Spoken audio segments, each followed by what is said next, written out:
ससुराल में सबका बर्ताव सारिका की समझ से परे था। विकास ने तो खुद उसे चुना था। उनके प्रेम पर संदेह कैसे किया जा सकता था। लेकिन यह नीलम कौन थी जिसका बार बार नाम लेकर जेठानी जीजी उसके मन में संशय डाल रही थी। नित्य नए अंकुरते हुए सपने आंखों को चुभने लगे थे। उम्मीदों के अंकुर जहां फूटे वहीं पर दफन होकर रह गए। नई नई शादी का रोमांच फुर्र हो चला। फेरों से लेकर अब तक का घटनाक्रम आंखों के आगे घूमने लगा। वधू के रूप में उसका गृह प्रवेश, रस्मों रिवाजों का सिलसिला, परिवारजनों का उत्साह, मेहमानों की आवाजाही, हर वक्त की चहल पहल, बदकही, हंसी मजाक और हवा में गूंजते ठहाके, ये सब फिल्म की रील का हिस्सा लगते थे। पति विकास से मिला प्रेम अनमोल था। उमंगे ऐसी कि पांव जमीन पर न ठहरते। खुशियों को पंख मिले और जीवन को नवल संभावनाएं। विकास को उसने भी पसंद किया था। लगन के पहले वर पक्ष की जांच पड़ताल की गई थी। होने वाले वर को जांच परख कर ठोक बजाकर फाइनल किया था। सब कुछ कितना देखा भाला था। फिर चूक कहाँ हुई। सारिका को याद आया बहू की रसोई वाला दिन। विकास उसकी मदद को आ खड़े हुए थे। अतिथियों का जमावड़ा जा रहा था। सारिका से विकास की चूहल को देख जेठानी अनामिका ने आंख दबाकर कहा, मैंने पति चुन लिया तो चुन लिया। किसी फिल्मी डायलॉग सा नाटकी उनका संवाद था। उनकी बुलंद आवाज व्यंग का पुट लिए थी। सारिका को कुछ विचित्र सा लगा। ये बात और थी कि जब विकास ने भाभी को तिरछी दृष्टि से देखा तो वे हंस पड़ी और बात आई गई हो गई। समस्या तब शुरू हुई जब पग फेरे की रस्म के लिए उसे मायके भेजने की तैयारी थी कि तभी चुलबुली युवती भागती हुई वहां आई। दौड़ने के कारण वो बेहाल हो रही थी। सांसें धौकनी सी चल रही थी। शीशेदार झरोखों से मुख्य द्वार पर खड़ी उस हाँफती कन्या की झलक मिल गई थी उसे। चचेरी नंद ने जेठानी दीदी को आंख मारी और बोल पड़ी, आ गई श्याम की गुजरिया। बदले में जेठानी जो रहस्यमयी ढंग से मुस्कुरा उठी। तब तक वो लड़की भीतर आ धमकी, विकास दा। अनियंत्रित सांसों के मध्य उसने पुकार लगाई। उसकी आवाज में कंपन था। विकास भैया दोस्तन के संग हैं बिटिया। नई भाभी है कमरे में, जाई की मिल लो। जब आप घर के सेवक ननकू काका ने दिया। काका ही उसे सारिका के पास ले गए। कुछ पलों तक वो सारिका को निहारती रही, फिर भाभी कहकर उससे लिपट गई। भाभी, मैं नीलम आपके लिए फूल गूंथ कर लाई हूँ। सारिका की आंखों में प्रश्न उभरा। नीलम ने उस जिज्ञासा को पढ़ा किंतु कोई उत्तर न दिया। झट अपनी थैली से गजरा निकाला और उसके केस सजा दिए। बहुत सुंदर हैं ये फूल, बिल्कुल तुम्हारी तरह। किस क्लास में पढ़ती हो? बीए फाइनल का एग्जाम दिया है। कहते कहते लड़की की दृष्टि नंद और जेठानी जी से जा टकराई। वो संकोच से भर उठी और वहां से चलती बनी। सारिका चकित थी। उसके निकलते ही नंद ने हूँ कहकर मुंह सिकोड़ लिया और जेठानी जी फिर उसी हिकारत भरे अंदाज में बोल उठी, मैंने पति चुन लिया तो चुन लिया। क्या हुआ दीदी, आप लोग इस तरह का बर्ताव क्यों कर रही हैं? कौन है यह नीलम? ना बाबा, हम नहीं बताएंगे। काहे से जबान खोलो तो घर भर के बुरे बनो। अनामिका दीदी ने पेच को और उलझा दिया था। लेकिन दीदी, लेकिन वेकिन कुछ नहीं, तुम विकास से ही पूछना। पर देखो जरा सावधानी से, जब उसका मिजाज सही हो तब। और हाँ, हमारा नाम बीच में आना नहीं चाहिए। कहे देते हैं हाँ। जेठानी अनामिका ने आग लगाई। विवाह के बाद पहली बार सारिका मायके जा रही थी। ऐसे में लड़कियों के पास ढेरों बातें होती हैं, उल्लास के ढेरों रंग होते हैं जो उनकी मुट्ठी से आह्लाद बनकर फूट पड़ते हैं। पर यहाँ दूसरा ही माजरा था। मायके के भरे पूरे संयुक्त परिवार में वो अलग थलग पड़ गई थी। उसकी ससुराल के हाल जानने को परिजन व्यग्र थे सब। किसी भांति झूठी मुस्कान ओढ़कर सबको आश्वस्त करना पड़ा। अड़ोसी पड़ोसी, नातेदार और बंधु बांधव रौनक बढ़ाने का ठेका लिए थे। सखियों की शरारतें और महिलाओं की गपशप थमने का नाम ही ना लेती। इन सब के बीच वो अकेली चंद पलों की मोहलत भी नहीं। एकांत मिल भी जाता तो अनामिका दीदी का जुमला कानों में गूंजने लगता, मैंने पति चुन लिया तो चुन लिया। दिमाग में कीड़ा रेंगता रहता, दाल में कुछ तो काला था। वो सोच में थी, विकास से सवाल जवाब कैसे करे। भागते हुए मन को संभालना कठिन था। अनगिनत प्रश्न उसे घेरे थे। पराई लड़की को हवा बनाकर उस पर थोपने का आखिर क्या मतलब? ये नीलम आखिर थी कौन? उसका विकास से क्या लेना देना? अनिष्ट की आशंका उसे बेचैन कर रही थी। विकास ने खुद उसको चुना था। घुटने टेक कर फूलों का गुच्छा हाथ में थमाकर प्रेम प्रस्ताव दिया।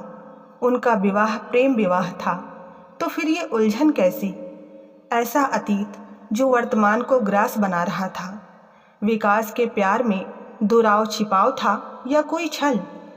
जब सारिका दोबारा ससुराल लौटी तो मौका देखकर पहली बार पति से जानना चाहा, ये नीलम कौन सी बला है विक्की? हर कोई उसका नाम आपसे क्यों जोड़ता है? यह सुनते ही विकास के तन बदन में आग लग गई। उन्होंने उसका हाथ थामा और लगभग खींचते हुए अनामिका के पास ले गए। वे कहते जा रहे थे, पता है मुझे ये सब किसका किया धरा है। जेठानी जी का सामना होते ही वे फट पड़े, भाभी ये मेरी पहली और आखिरी चेतावनी है। इस घर में नीलम का नाम दोबारा कोई नहीं लेगा। लल्ला जी हम इसमें क्या करें? हमसे कैसा बैर? दीदी का मुंह फूल गया और कई दिनों तक फूला रहा।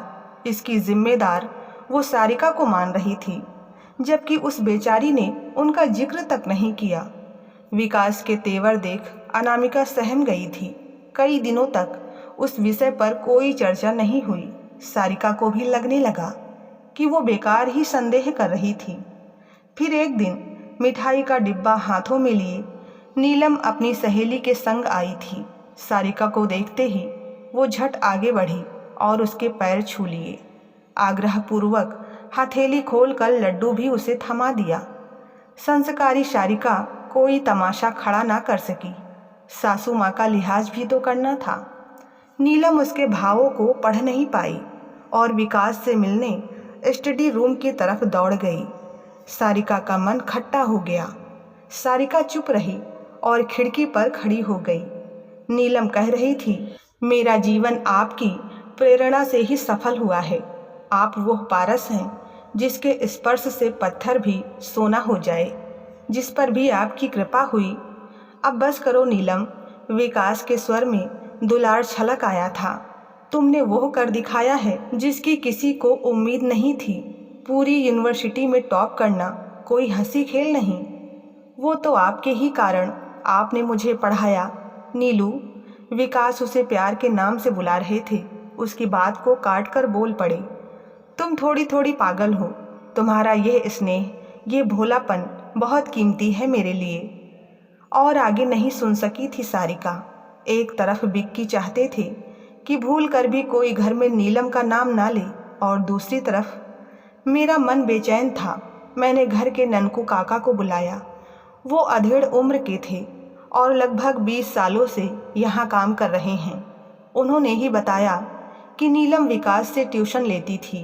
3-4 साल पहले की बात रही होगी। इलाहाबाद में विक्की की पहली नौकरी लगी थी।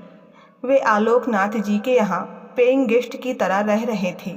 वहीं पास में नीलम का घर भी था। नीलम के पिता महेश्वर उसकी पढ़ाई को लेकर परेशान थी। बेटी 12वीं कक्षा में गई थी। बोर्ड एग्जाम का नतीजा अच्छा आना चाहिए था। महंगे ट्यूटर की व्यवस्था करना उनकी हैसियत में ना था।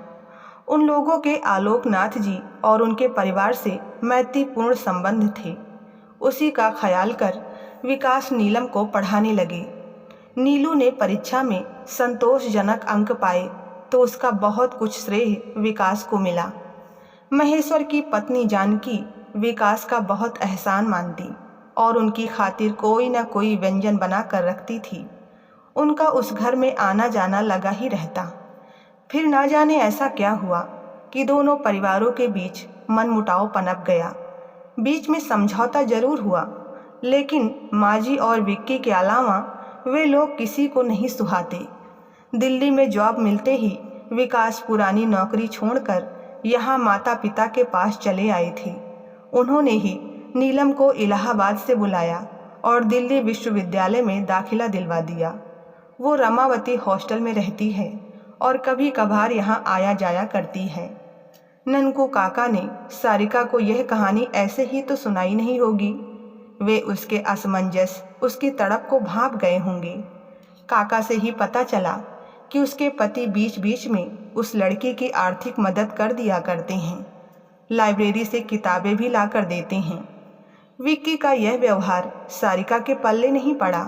एक तरफ वे कहते हैं कि घर में कोई नीलम का नाम तक नहीं लेगा, और दूसरी तरफ दिल कसमसा उठा और आंखें डबडबा गई। पतिदेव नीलम के साथ मॉल जा रहे थे, वहीं से कोई उपहार खरीदना चाहते थे। शानदार रिजल्ट का उसे इनाम जो देना था। जाते जाते पत्नी पर उनकी दृष्टि पड़ी। वे स्तब्ध रह गए। छलकते नयनों का उलाहना उनसे छुपा नहीं रह सका। उन्होंने उसे शांत रहने का इशारा किया और हड़बड़ी में वहां से चल निकले। मॉल से लौटे तो रात हो चुकी थी। विक्की नीलम को हॉस्टल छोड़ते हुए आए थे। एक नामी रेस्टोरेंट में उसे ट्रीट भी दी। माजी को बता रहे थे कि नीलम को स्मार्टफोन दिलवाया था तोहफे के तौर पर। इतना कुछ देख सुनकर सारिका और भी विचलित हो गई। वो बिस्तर पर पड़ी रही, दिखावे को पलकें मूंद ली थी, पर नींद आती कहाँ से। थोड़ी देर में विकास भी वहां आ पहुंचे। उसे देखकर वे बोले, मुझे पता है डियर, तुम सो नहीं रही। आज तुम्हें तुम्हारे सारे प्रश्नों के उत्तर मिल जाएंगे। चलो उठो, फटाफट मेरे साथ चलो। लेकिन माननी सारिका रूठी रही और सोने का बहाना करती रही।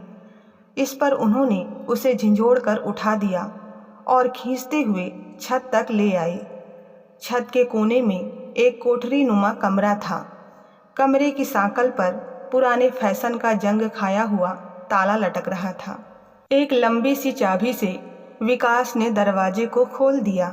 दरवाजा चरमराया तो सरिका की रूह कांप उठी। उसने पति के हाथों को जोर से पकड़ लिया। विक्की ने जेब टटोल कर पहले टार्च ढूंढी और फिर उसी के सहारे स्विच बोर्ड। बत्ती जलाते ही कमरे में मरियल सी पीली रोशनी छा गई। उन्होंने तब टॉर्च को एक दीवार पर फोकस कर दिया। देखो, वे पत्नी से बोले, क्या तुम्हें कुछ दिखाई पड़ रहा है? दीवार पर टंगी तस्वीर देखकर सारिका सिहर उठी। तस्वीर वाली लड़की को देखकर जान पड़ता था कि नीलम अपनी किशोरा अवस्था में वापस चली गई थी। पारंपरिक पहनावा और आभूषण उस छवि को और भी आकर्षक बना रहे थे। अद्भुत साम्य था उसके चेहरे से इस चेहरे का। फर्क बस इतना कि इस मुखड़े पर जो आंखें चमक रही थी उनमें नीलापन था, जबकि नीलम की आंखें कंजी थी।